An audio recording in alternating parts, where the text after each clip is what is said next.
Herbert Hoover became the 31st President of the United States on the 4th of March 1929. Prior to that, he had been Secretary of Commerce in the 1920s, pioneering huge changes in aviation and radio broadcasting as well as other industries. Hoover was born in Iowa in 1874 but grew up in Oregon. Both his parents had died by the time he was 10 years of age, and he moved to Oregon to be raised by his Uncle John. As a teenager, he worked extremely hard, took up several part-time jobs, attended various night schools, and learned bookkeeping, typing skills, and also mathematics, so that by 1891 he entered Stanford University. He was one of the first students there, actually. 4 years later, he graduated with a degree in mining engineering. At the age of 22, he began work in Australia for a London-based mining company. The working conditions there in the outback were extremely difficult, appalling conditions, but he worked extremely hard, travelled extensively for the company and analysed various gold fields, and huge investments were made on behalf of his recommendations, which boosted both company profits and his salary. He later set up his own worldwide consultancy company whereby he advised mining companies around the world. His fees were based on a share of the profits, with the result that by the age of 40 in 1914 he had become a multi-millionaire. In regard to his personal life, in 1899, at the age of 25, he married Lou Henry. They had two sons, Herbert and Allen. She travelled with him to Australia and to China, and they became a strong partnership both in business and politics. When the First World War broke out in 1914, Hoover gave up the business of mining, and he became involved in helping 120,000 stranded Americans in London and Europe to get back to America. He impressed the President Woodrow Wilson by his organizational skills, and he appointed Hoover to lead the massive food administration program which fed millions of people in Europe and Russia following the First World War. He was also appointed to the US delegation at the peace talks at Versailles. In 1921, President Harding appointed him as Secretary of Commerce. As Secretary, he pioneered huge legislative changes in regard to aviation, radio broadcasting, and other industries. He also coordinated the work of other departments in regard to industrial standards. By the mid-1920s, over 10 million Americans had radio in their homes, and air travel had become a new feature of life.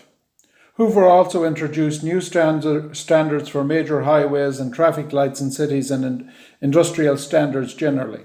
And in 1927, he took charge of the major emergency caused by the Mississippi flood, where thousands of people lost their homes. So that by the following year, 1928, he became the obvious choice for the Republican Party for the presidential election. Herbert Hoover began his presidency with a huge mandate, huge optimism. Al Smith of the Democrats only won 7 seats. It was a time of great booming business and great optimism. Millions of Americans had radios and motor cars, and annual vacations became a new feature of life. Hoover won 58% of the popular vote, 444 out of 531 electoral college votes. However, he was also aware of serious problems within the economy which existed, especially inside of the American farming industry. New machines and overproduction in the previous decades had created huge market gluts, which in turn caused a huge drop in farm prices. As a result, farm income was only about 30% of the average industrial wage. Congresspeople from Western states argued strongly for farm subsidies to relieve this situation, but Hoover resisted such demands, believing in the free market. By June 1929, however, they came together with a compromise deal whereby the Agricultural Marketing Act was passed, which helped farm organisations and also helped somewhat to stabilise prices, but left millions of smaller farmers destitute, particularly in the western states. The tremendous optimism and technological change and progress of the Roaring Twenties had created excessive speculation on the stock exchange. Stock prices had increased threefold, well beyond their true value. Economists had warned both Coolidge, the previous president, and Hoover of the dangerous trend in the stock exchange, but there was a reluctance on the part of both men to interfere with the market. In late October 1929, the stock market crashed. Hoover and his cabinet initially believed that it was a necessary correction to the overvalued stocks, that the problem would be solved in 12 or 18 months. However, economists and historians have since analysed the crash and recognised that the overvalued stock was only one of the factors which led to the prolonged and deep depression which wrecked the lives of many millions of Americans. By early 1930, the president did manage to get agreement between industrial leaders and union leaders to stabilise wage rates. By early 1930, he also managed to acquire an additional 100 million farm relief from Congress. He also hoped to pass the Tariff Act on farm imports, which would help the American farmers. However, in Congress, this bill got embroiled in controversy as more East Coast states demanded protection for their industries. Eventually, a compromise deal was done in the Smoot-Hawley Act, which was passed in June 1930. Hoover signed this against the advice of top economists, probably the biggest mistake of his presidency. Other countries responded with their own higher tariffs, which in turn led to a deep global depression.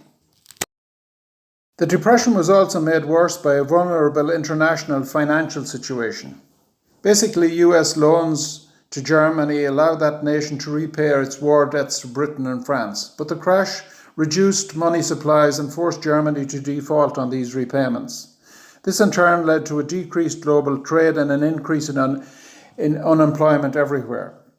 The United States was particularly badly hit. Between October and Christmas 1929, over 1 million Americans had lost their jobs. As the graph shows, unemployment moved upwards from 8% to 24% between 1930 and 33.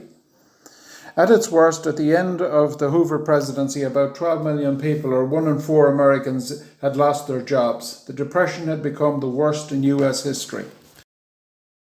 Thousands of farmers were also in serious trouble. The collapse of farm prices caused them to be unable to repay their loans, which caused foreclosures and hundreds of thousands losing both their farms and their homes.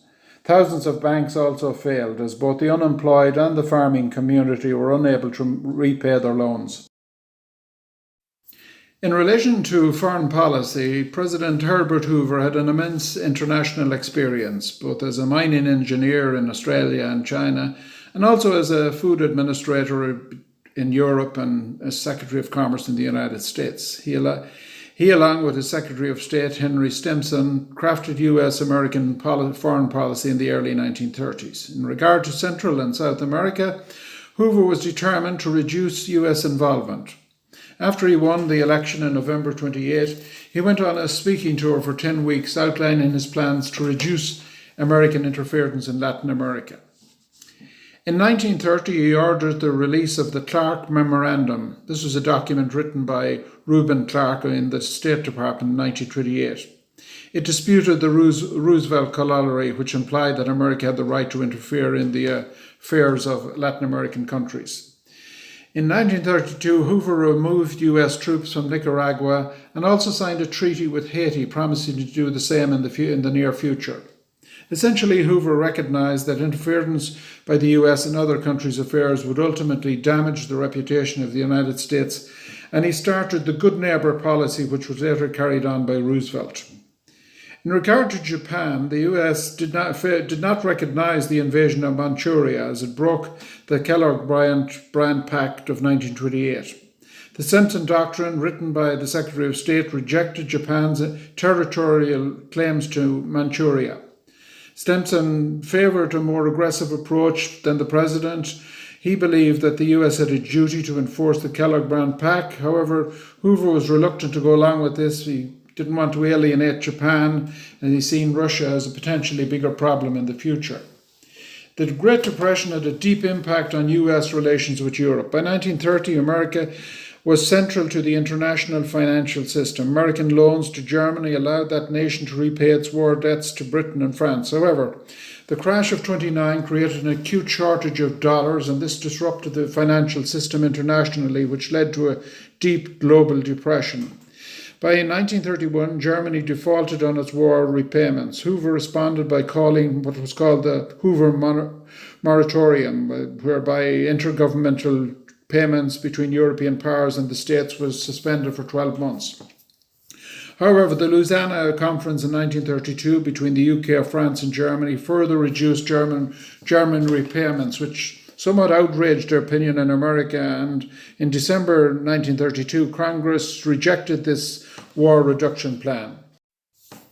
In regard to disarmament, especially Navy disarmament, the Secretary of State Simpson got Britain and Japan to agree to limit both the number of cruisers and the size being constructed at the London Naval Conference of 1930. However, the great powers failed to agree any arms reduction 2 years later at the World Disarmament Conference in Geneva. By early 1932, Hoover changed direction. He realised earlier policies were failing to have any real impact. In January, he set up the Reconstruction Finance Corporation, which provided government-backed loans to banks and businesses. Congress also passed the Federal Home Loan Act to lower the cost of home ownership. It also established the Federal Board Bank to supervise banks and financial institutions. Hoover supported the passage of the Glass-Steagall Act in 1932 and supported the Emergency Relief Bill, which gave over $2 billion to public works programs. However, in June 1932, thousands of war veterans marched on Washington demanding immediate payment of their bonuses.